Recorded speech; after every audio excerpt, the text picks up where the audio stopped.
যোৰহাটৰ ভোগদৈনৈত এজন ব্যক্তিৰ সলিল সমাধি। যোৰহাটৰ মালো আলী গায়ন গাঁৱত সংঘটিত হৈছে নৈত পৰি মৃত্যুৰ ঘটনা।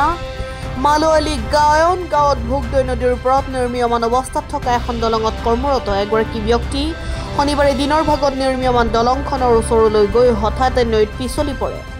প্ৰত্যক্ষদৰ্শীৰ ভাষ্য অনুসৰি দলঙত কৰ্মৰত অৱস্থাত থকা ব্যক্তিগৰাকীয়ে দলঙৰ ওচৰলৈ আহোঁতে নিচাসক্ত আছিল। ঘটনাস্থলীত উপস্থিত যোৰহাট জিলা আৰক্ষী প্ৰশাসন লগতে উদ্ধাৰ বাহিনী দল। SDRF বাহিনীয়ে বৰ্তমান নৈৰ বুকুত উদ্ধাৰ অভিযান অব্যাহত ৰাখিছে। জানিব পৰা মতে নৈত পৰা ব্যক্তিগৰাকীৰ বয়স প্ৰায় 50 বছৰ। আমাৰ দলঙতে কাম কৰা মানুহ এজন, তাৰপিছতে পিলাতে বহি আছিলে। তাৰপিছতে মই আৰু মোৰ এজনৰ আমাৰ গাঁৱৰ ওজন আহি পেলাই লোকেল আহিছিলোঁ। তেখেত মানে সেই পিলাতে বহি আছে খাই পেলাই। তাৰপিছত আমি ক'লো বোলো এইফালে কেনে বোলে মই ইপাল যাম বোলো, দলং চলং নাই যাব নোৱাৰিব, ঘৰ জেগে যা। আৰু মোৰ লগৰজনে মানে টানি পেলাই নিবও খুজিলে, নগ'লে। তাৰপিছত আমাৰ ইয়াৰ যিজন মহিলা এজন আছিলে বুৰ বুলি কয়, তেখেতলৈ মই কথাটো মানে ফোন কৰি আছোঁ আৰু বোলো এনেকৈ মানুহজন ইয়াত বহি আছে আপোনালোকক। ফোন কৰি থাকোঁতে সেইদিনা পটককৈ সেই মানুহজন এইফালে জাপ মাৰি দি পেলাই জাপ মাৰি দিলে। দলঙত কাম কৰে নাজানো, পটককৈ মাল খাই আছে, পটককৈ জাপ মাৰিলে। তাৰপিছত আমিতো আমাৰো ইমান সাঁতোৰা চাতোৰা অভ্যাস নাই।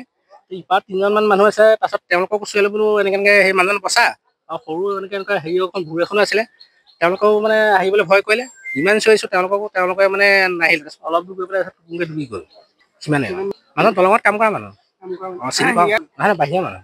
এতিয়াতো এঘণ্টামানেই হ'ল। মানুহজনৰ অনুমানি 50 মানে হ'ব চাগে, ইমানে মই নাপাওঁ।